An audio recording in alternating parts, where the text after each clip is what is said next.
Hello, I'm Heather Kroll. I'm a high school teacher in New South Wales. And even though I've been teaching for many decades, I'm very excited about the changes that we've seen coming in terms of e-literature. And of course, 2020, the hell that it was, gave us some opportunities to examine different forms of literature that we mightn't have had a chance to look at before. So, of course, the changing patterns of information consumption and dissemination, we're all aware of that. We know that our Gen Alpha students have grown up on a steady diet of digital literature in many forms. Most of it's focused on visual. And one of the wonderful things that comes out of this is that in creation of digital text, the focus intrinsically shifts to the experience of the audience. So the students are much more aware of their audiences, and that's a powerful thing in writing. And of course, it's half our battle because the text they create must capture and hold the audience's interest. So it's clickbait with bite. So they're always conscious of that. It's a wonderful thing. And utilizing digital media also enables our students to engage metacognitively. They're using so many different skills concurrently as they're crafting their multimodal content. And they're very conscious of the mode, the form, and the purpose. Crafting digital texts then actually is something that they can utilize beyond the classroom. So these are flexible and transferable skills for them, and I think that's a really important part of our teaching practice. Some of the things that I do is I get students to compete in various writing competitions. There's fiction, non-fiction comps, stories, poetry, slam poetry, opinion, micro videos, mobisodes. There's so many opportunities, and this also is a chance for students to be inspired by causes that are close to them, because there's a lot of different organisations that run competitions. Another thing I like to do is send students down the rabbit hole of various flash fiction sites. Flash fiction, microfiction, nanofiction, there's so many.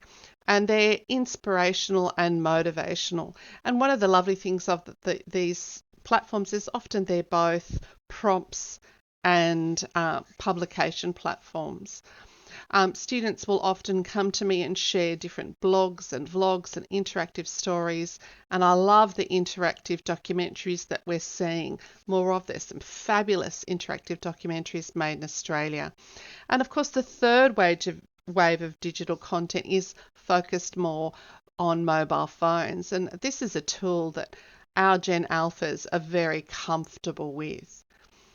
And again, coming back to the notion of focusing on the needs of the audience, narratives and various texts designed for mobile devices have unique challenges: the small screen size, episodic structures, limitations with word limits.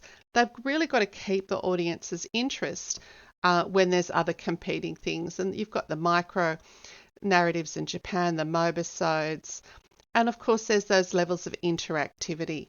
I think we need to remember in the processes that students won't necessarily have the prerequisite skills, even though Gen Alphas consumed a steady diet of AV texts. They don't know how to deconstruct them, and often it's a very narrow diet.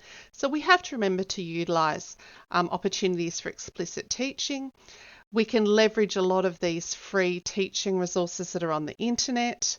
But also I think we've got to be careful curators of our students' learning. We don't need to be the expert in everything, but we still need to be conscious that they're not overwhelmed. But most of all, let's challenge ourselves and be brave, and our enthusiasm is infectious. What I have here on the last slide are hyperlinks. I'm hoping you can access them. All the different sites that I use. There's Twines. Readsy is a marvellous site for creative writing if you haven't discovered it. Flash Fiction Online, NYC Fiction Prompts. There's daily writing prompts. Reddit and subreddits are fantastic. Twitter Tales are hilarious. You've got Zines, which are the mini publications. There's lots of microblogging platforms we're conscious of: Twitter, WordPress, Facebook, all of these. So, there's so much that we can do for our students, but let's be brave, embrace the challenges, and have fun.